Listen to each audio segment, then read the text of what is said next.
आमच्या मुलांच्या शिक्षणाचा विचार करू नका, विषय आणू नका। आमच्याकडे रोज शेतकरी आत्महत्या करतायत, आता दिवसाला 7 आत्महत्या होतात दिवसाला शेतकऱ्यांच्या, पाहू नका। आमच्याकडे रोजगार निर्माण होत नाहीये, लक्ष देऊ नका त्याच्याकडे। असंख्य मुलं आणि मुली मराठवाडा सोडून पुण्याकडे येत आहेत, दुर्लक्ष करा त्या गोष्टींकडे। आम्ही कशात अडकवलंय त्यांना? सगळ्यांना जातीपातीमध्ये अडकवलेलं आहे। कोणी जातीचं भलं केलेलं नाहीये आणि कोणी जातीच्या माणसाचं भलं केलेलं नाहीये। या महाराष्ट्रामध्ये संयुक्त महाराष्ट्र झाल्यानंतर गेली इतकी वर्ष या महाराष्ट्राच्या सत्तेमध्ये जास्तीत जास्त आमदार आणि जास्तीत जास्त मंत्री आणि जास्तीत जास्त मुख्यमंत्री मराठा समाजाचे होते।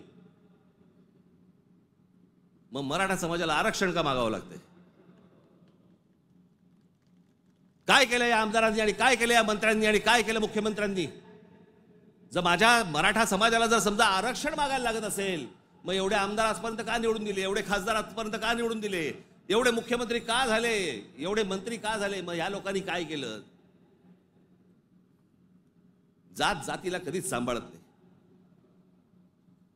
हे फक्त निवडणुकांमध्ये फक्त तुमची मतं घेण्यासाठी म्हणून फक्त जातीचा वापर करतात, याच्यानंतर काही होणार नाही। निवडणुकीच्या तोंडावरती तुम्हाला सांगितलं होतं शेतकऱ्यांना कर्जमाफी करू म्हणून, सांगितलं होतं ना?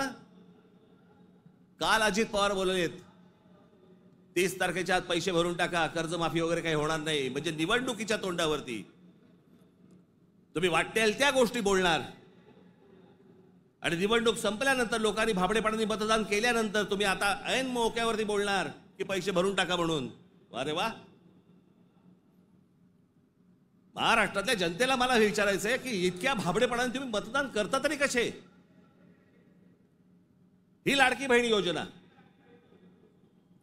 या लाडक्या बहीण योजनेची आता काहीतरी 2100 कोटी काहीतरी करणार म्हणे। 2100 कोटी केलं तर साधारणपणे वर्षाला महाराष्ट्र सरकारवरती 63,000 कोटीचं कर्ज होईल।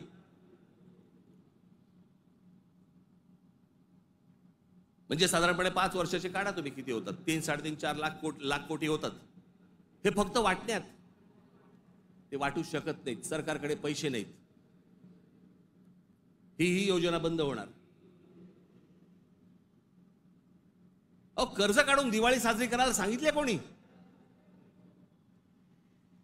जे मूळ प्रश्न आहे, जे रोजगाराचे प्रश्न आहेत, माझ्या महाराष्ट्रामधल्या माझ्या मराठी मुला मुलींना नोकऱ्यांचे प्रश्न आहेत, ते सोडवा। आस्थापना येत आहेत आणि तुम्ही बाहेरच्या लोकांना भरताय कंत्राटी कामगार म्हणून।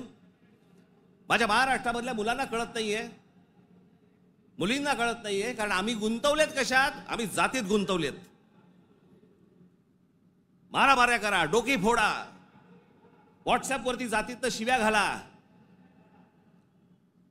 हे उद्योग आमचे सगळे सुरू आहेत। मूळ प्रश्नाकडे आहे कोणाचं लक्ष? खरं तर मूळ प्रश्नांवरती तुम्ही सरकारला धारेवर धरलं पाहिजे, मंत्र्यांना धारेवर धरलं पाहिजे। निवडणुकीच्या तोंडावरती ज्या ज्या प्रकारची तुम्हाला आश्वासनं दिली त्या गोष्टी तुम्ही विचारल्या पाहिजेत। पण मुळात आपलंच लक्ष जर समजा नसेल तर बाकीच्यांचं फावणारच आहे।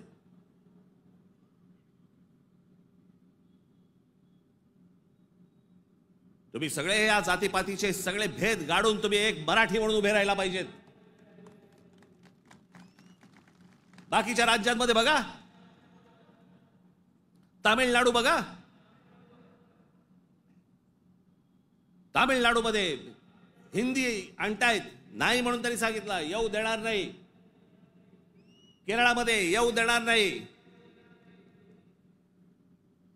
आम्हीच लोटांगण घालतोय, आम्हाला समजत नाही आम्ही काय करायचंय। मी इतका भांबावलेला मराठी माणूस आजपर्यंत कधी बघितलं नाहीये। मी इतका राजकारणाचा झालेला चिखल देखील मी आजपर्यंत पाहिलेलं नाहीये। कोणत्याच गोष्टींचं आम्हाला गांभीर्य उरलेलं नाहीये।